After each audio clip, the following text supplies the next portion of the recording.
See, here's the thing about 4 months away from really having tangible stuff to talk days.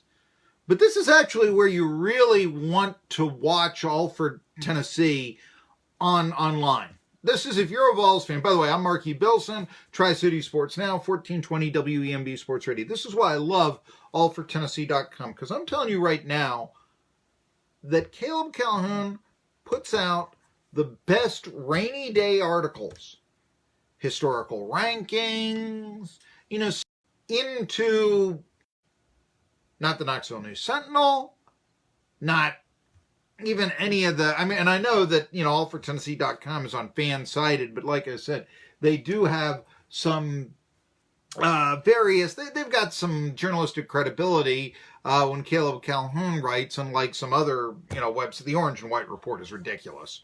I used to have somebody on here to talk Orange and White Report, and you just start, it would say, the reporter would make a comment about Tennessee fans being insular, and then I would call it, they can be insular. How dare you say that about Tennessee fans? Well, you just did. Come on. Anyway, Caleb Calhoun is that he helps me understand. Rick Barnes, by the way, is not, I don't know, knew that. But their senses of Fallon. No, he's not any of those guys. He's not, he didn't leave Tennessee for UCLA, for Saturday Night Live. Okay?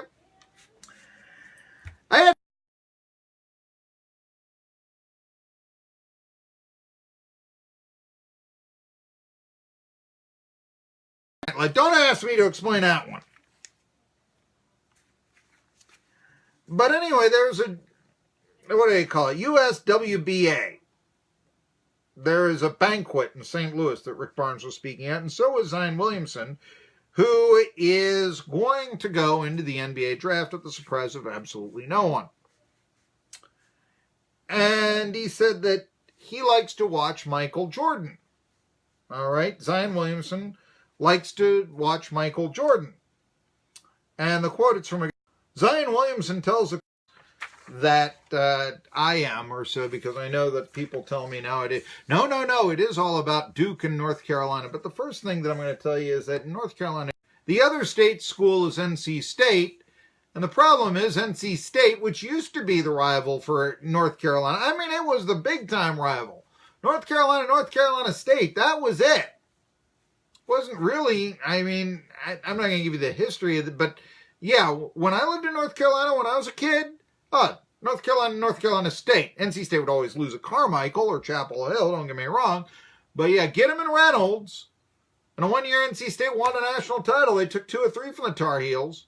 You had push it on there and all that. But maybe I just look at it, it's all the ACC, and I'm still living in 1983, sadly, thinking that it's all about North Carolina State. And I know that the students now in North Carolina, they beat up on NC State for the umpteenth time, and they chant, not our rival. Well, when I wore a young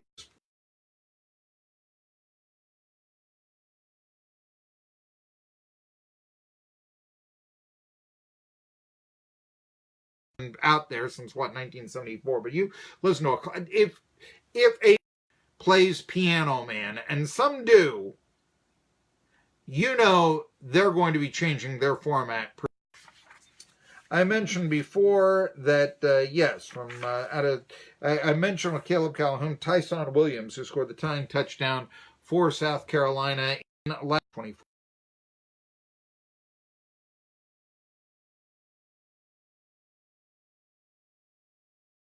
Volunteers again, supposedly. Caught up. I kind of think that under Will Muschamp, South Carolina, that's not going to work out ultimately. And I know they were 9-4, and I know they've beaten Tennessee 3 straight years. And I know that I always say gauge. This is one of the things. Gauge sort of the stock of Tennessee and South Carolina. Also, that they're kind of in. And that's the modern SEC East. Anyway, SEC East, which neither team has won in 10 years. Anyway, I mention all this because there was a JUCO commitment, or at least Highland Community College, Lynham, but he couldn't make the grade. And then Tennessee wanted him. But he wound up at Highland Community College and play for the Gamecocks, but he was unable to qualification. Nebraska got in the mix, and they took him. Okay. If you are ever looking academically over Tennessee, and for that matter, Tennessee over Nebraska, after I tell you the story of Jakeem Green going to Nebraska. Just a thought right there. I don't know this. Anyway, speaking of Tennessee, they're in town. Softball game, Betty Basler Field. Looking at this game, this is one, as I said before, listen to me, I'm still in game time, 18-0 against ETSU on the softball diamond. ETSU over the years has just not had a very good softball program. They really haven't gotten what they should have out of Betty Basler Field. I thought it was a waste to build it to begin with, and I know that ultimately that facility may have helped ETSU get into the Southern Conference, but I would much rather, yes, even play at Kiwanis Park or something, and put the money spent to Betty Basler Field into, say, a pot that would help build a new arena. The team is just going to, lay eggs, then why not? They were, slaughter ruled. So, yeah, this does not... I would tell you that Kelly Schmidt is the player to watch on the circle. 7-8 record, 3.82 ERA. If she gets bombed, they can always go to women from from Georgia. Schmidt from Norcross, Georgia. Bowling from Jasper, Georgia. There you go. So... as I said, USA Today, ESPN.com softball poll, Tennessee is number 8. They are 7-2 in true road games, have never lost to, who do not use Lady Buccaneers anymore. Keep wanting to say Lady, but of course the Lady Vols now in softball and such. 8 players for Tennessee are hitting over 300, including Aubrey Leach, who is the 29th best hitter in the NCAA and hitting 429. Not bad. By the way, on the rubber, I don't really have a bump in softball. If she's not in the rubber, then seriously at all.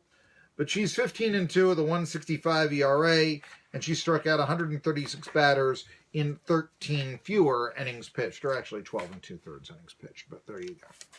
So the Vols in town to take on ETSU, as we said. We'll try to talk a little bit more about baseball. That's actually a game they ought to win. A few more stories I've got around here. NFL draft is coming around. That's coming up. There is a gambler who won $1,002,000 on Tiger Woods. When baseball gets to me, I'm going to talk about that and more. Tri-City Sports Now, all that stuff coming up after this.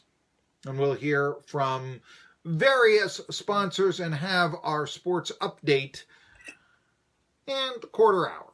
Tri-City Sports Now.